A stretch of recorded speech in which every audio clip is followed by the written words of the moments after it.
Hello unicorns! Hello world! Welcome back to my channel!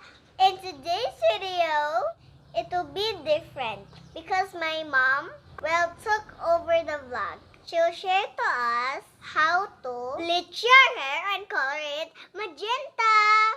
If you're interested, just keep on watching!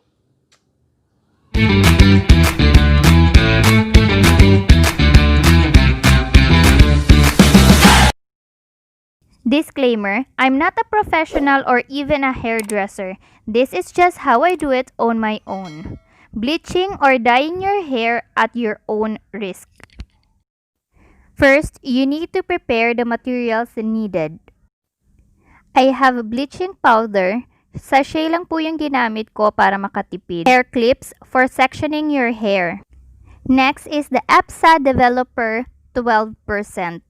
Plastic mixing bowl. Don't use metal because it will change the formula.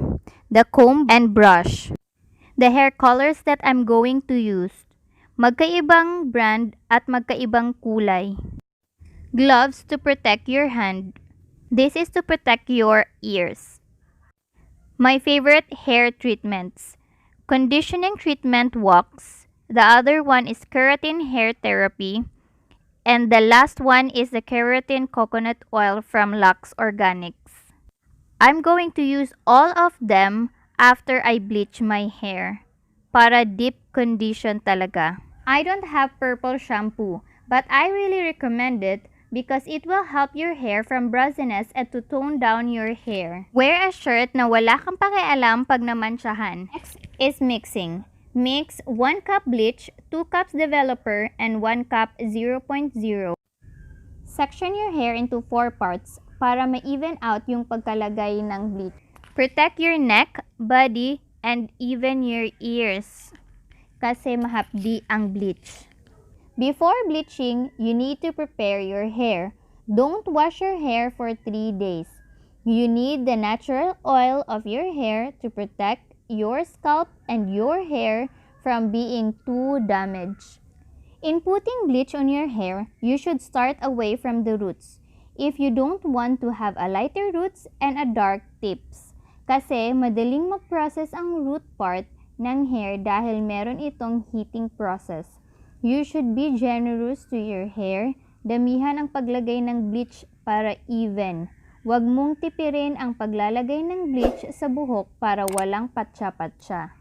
Always start from the bottom of your hair, papunta sa itaas ng ulo.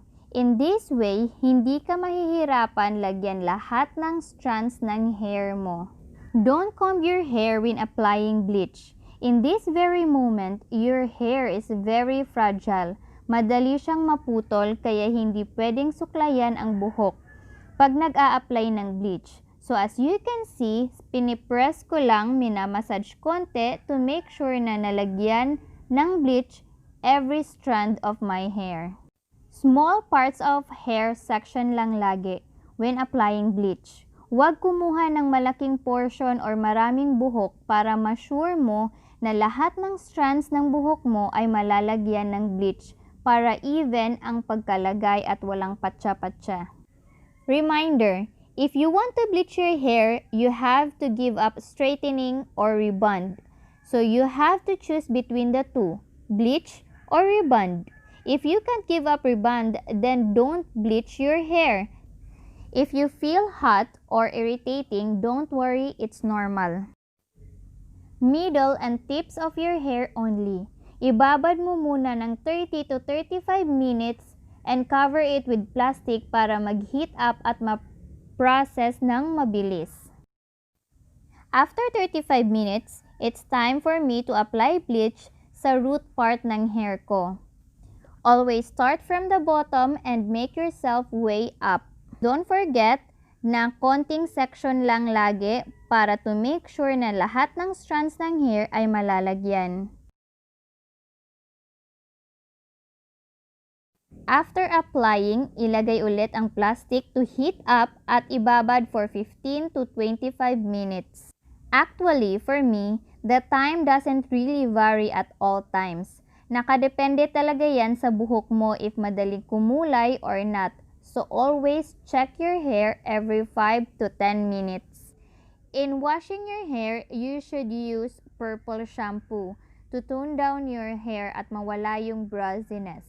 But if wala kang purple shampoo like me, you should deep conditioning your hair. Nakaka-dry ng hair ang shampoo and it will wash away the color of your hair, kaya skip the shampoo na lang if you don't have purple shampoo. In my way, in washing my hair, I will use 3 products. The first one will be the conditioner para matanggal lahat ng powder or bleach. Ibababad ko ang buhok ko for 5 minutes. And then next is the hair wax for another 5 minutes. And the last one is the Lux Organics Keratin for 3 minutes. Then I wash it with cold water. Tcharam! This is my hair. Ngayong dry na siya. Air dry lang po yung ginawa ko. Yes, it's so brassy. Hindi siya pantay. DIY lang po ito. Kaya, wag na kayong mag-expect ng sobra. Okay na din to. As you can see, medyo orange yung dito na part ko. Meron ding white. I was planning to bleach it again, pang-4 na beses. Pero natatakot na ako kasi baka makalbo na ako, besh. Kaya, okay na to. Pwede na to. Once na nag-bleach ka, patay na talaga yung buhok mo. Pag ginamitan ko pa to ng purple shampoo, I'm sure na puputi pa tong buhok ko and mawawala yung pagka-yellow niya or orange something. Ayokong makalbo, kaya hanggang dito na lang yung pagbi-bleach ko. And papahingahin ko muna siya ng 1 araw, 2 or 3. Tsaka ako magkukulay ng buhok. So, I'll be back! This is the result. Honestly, it's a big fail.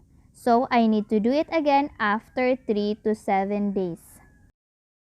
When you dye your hair, kabaliktaran siya sa bleach. You should start from the roots at ibabad ito ng 15 to 20 minutes bago lagyan ang middle and tips of the hair. At ibabad ito ulit for another 10 to 15 minutes.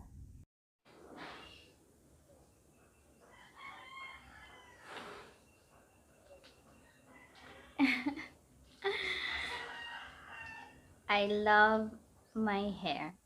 This is so not me. This is a very bold magenta hair. Actually, it's been a week since I colored my hair.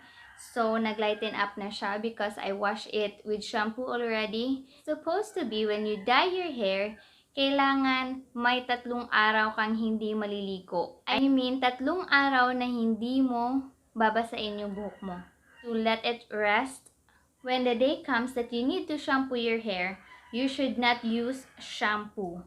You only need to deep condition your hair. My roots are darker than my tips at sinasadya ko talaga yun.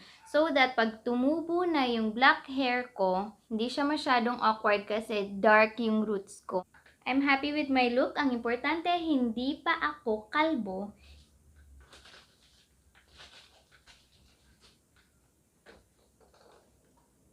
By the way guys, thank you for watching this video and I hope nag-enjoy kayo sa panonood kung paano ako nag-struggle sa pagpatay at pagkulay ng buhok ko. Thank you for watching! If you want more videos like this, please click the subscribe button.